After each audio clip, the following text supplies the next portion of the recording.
I want to thank my Lord and Savior Jesus Christ, who without him,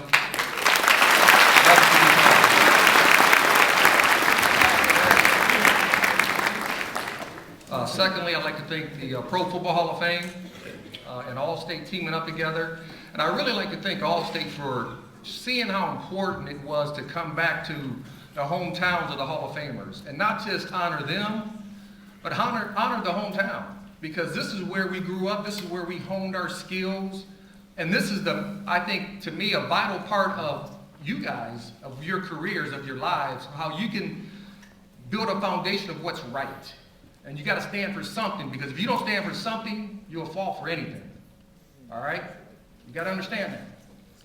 You know, thirdly, I'd like to thank Snider for putting on this event. They didn't have to. They could have said no, and we could have went to a park or something like that. But they said yes, and I truly am grateful for that, for the high school, because every time I come back home, I drive past a couple places, all right? I always go to my old home, which is on Reynolds Avenue on the other side of the city. I always come by Snider. I always go to Powers Hamburger. I gotta give you some Powers Hamburger now. I gotta give you some Powers Hamburger, and I have to give you some Coney Island hot dog. So those are the places I always go to when I come back to Fort Wayne. So I appreciate Snider being there for me and putting on this event. Lastly, I have to give a shout out to another Boilermaker who tomorrow, this Hometown Hall of Fame program is going to honor him in Evansville, Indiana. That's Bob Greasy. Matter of fact, the last 3 Hometown Hall of Famers have been Purdue alumni. And that's Lenny Dawson, myself, and Bob Greasy. So boiler up. IU haters. You know what I love about growing up? Right now I live in California, right? And, you know, I was trying to think, what am I going to talk about? This thing is kind of wobbly. I can't move this. I can move it this way, though. I can move it around like this. Now I can face the audience in any direction. I can do it that way. You know, I live in California. And the one thing, I kept saying, I'm not a California guy. I'm just a Midwest country boy. You know, that's what I am. And my wife loves it. And anybody who's married knows a happy wife makes a happy home, so we live in California. But the one thing I realized in California is that blue-collar work ethic is not there like it is in the heart of America. And I believe Indiana is a part of the heart of America. And I think, I want you guys at this age, I know a lot of you guys are probably saying, oh, I hate Fort Wayne, I want to get out of here, I can't wait to get out of here. But remember what you've learned here when you do leave. Because it's a foundation that you can build on your whole life, right? Because as you grow as a young man and woman, you're going to realize that hard work, if you want to be successful in something, you have to learn to work hard, and you learn to do that now. Not when you're 30 and 40. All right? Not then. You do it now. And I think in Fort Wayne, I learned to do that because my dad worked with the International Harvester. My mother worked. My dad had 2 jobs. He used to clean the theaters here in Fort Wayne. So when I was a kid, we used to go help him clean the theaters at night. We had to work. And when I got to high school, after my sophomore year, I've been working ever since. My whole life. This is the first year that I haven't worked on a consistent basis. It feels kind of nice, to be honest, because I have my kids and I can be with my kids, but I still need to fill my time.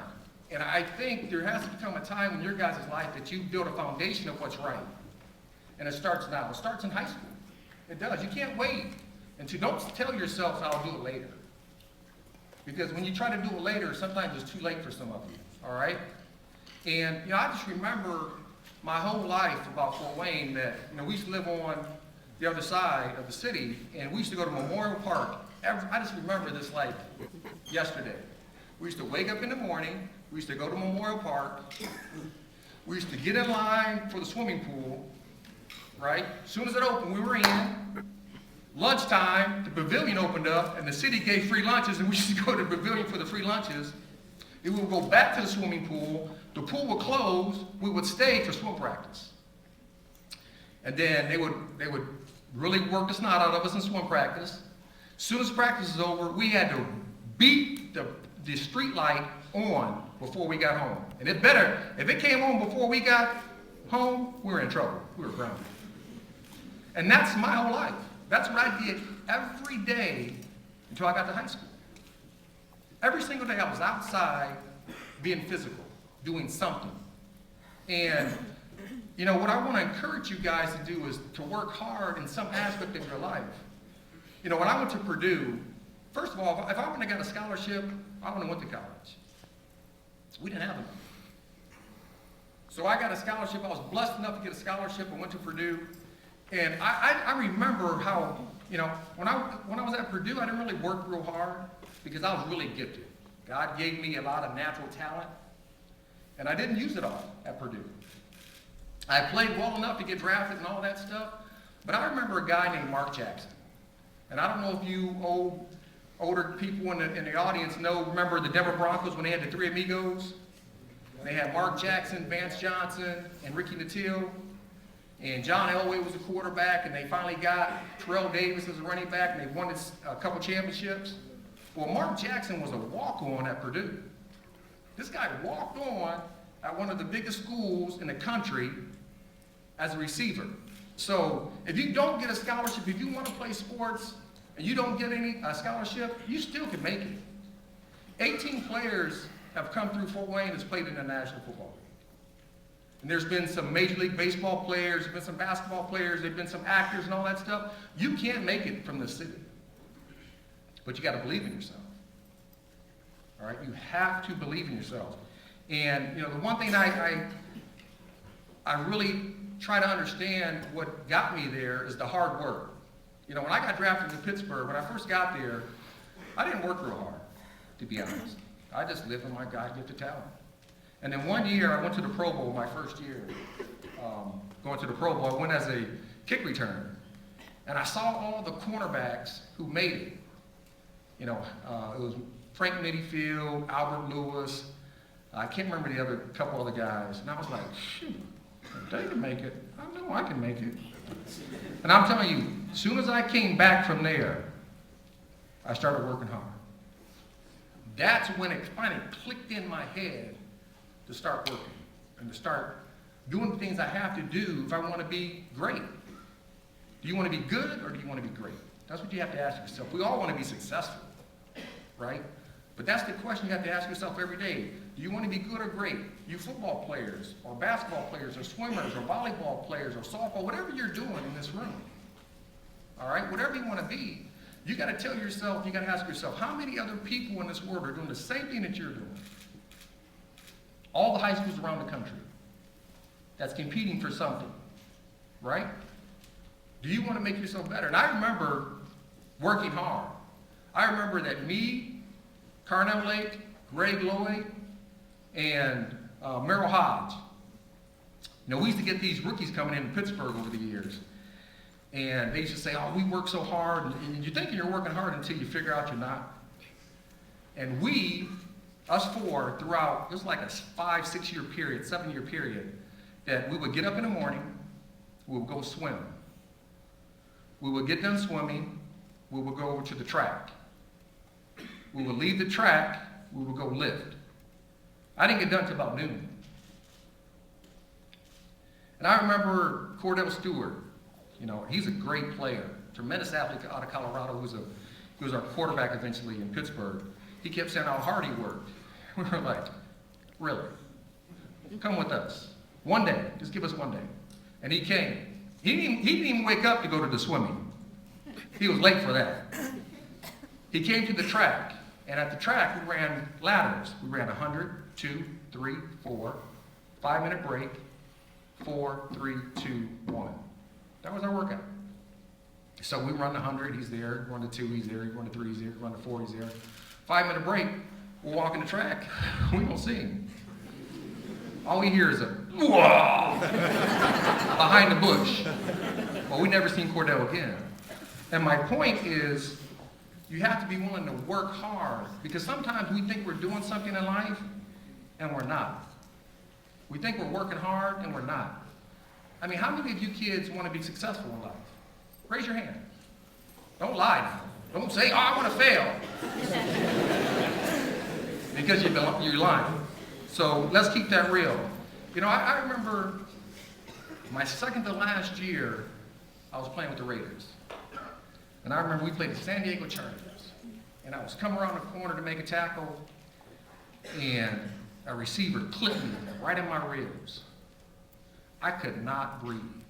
Does anybody have asthma or ever got their breath knocked out of them where they could not breathe? I mean, they couldn't catch their breath to save the life of them.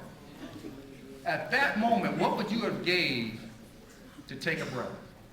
Anything. Right? Anything.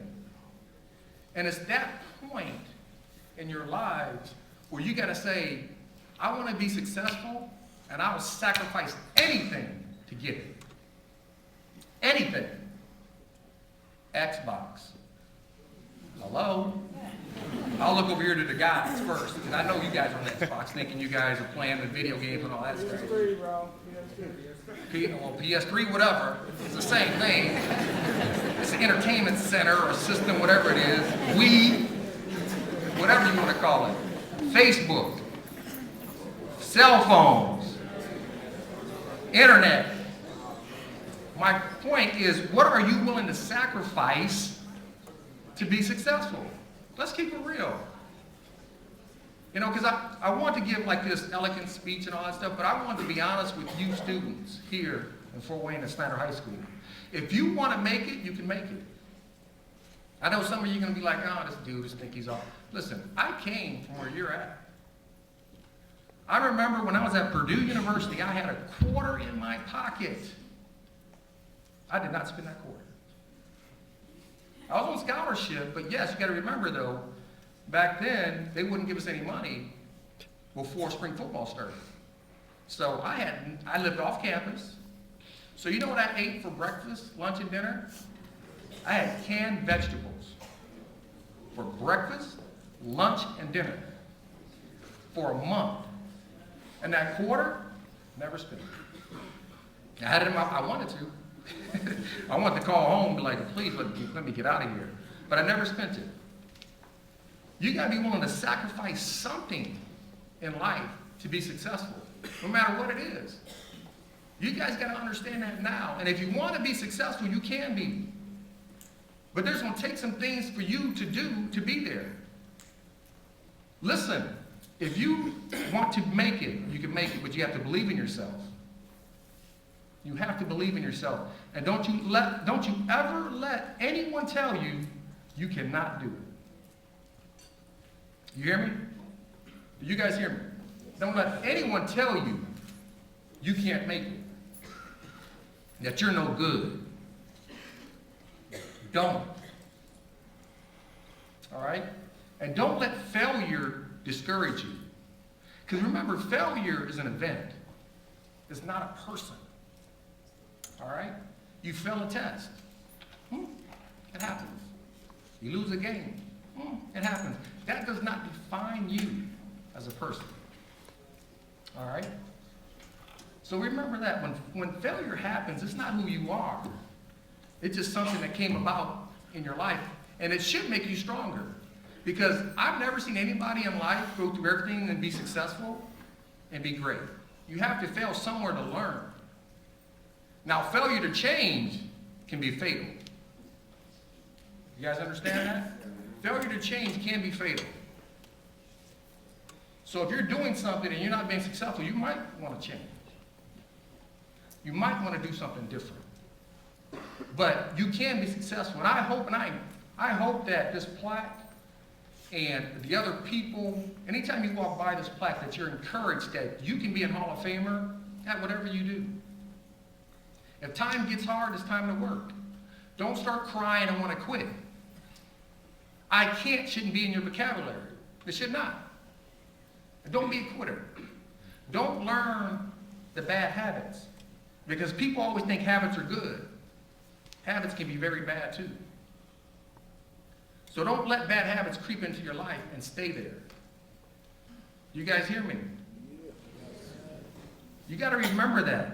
And don't ever, ever let anyone tell you you can't do anything. Believe in yourself, trust in yourself. And if you want to succeed, you can. But you got to ask yourself, what are you willing to sacrifice to get it? What are you willing to sacrifice to get it? And I'm telling you now, start now. Start thinking about it now. Don't wait until you're 20-something, 30-something. It might be too late. Start now. It's okay to think about your future now. It is. It's okay. The internet and all that stuff makes you grow up a little faster, but I'm telling you now, start thinking about your future now.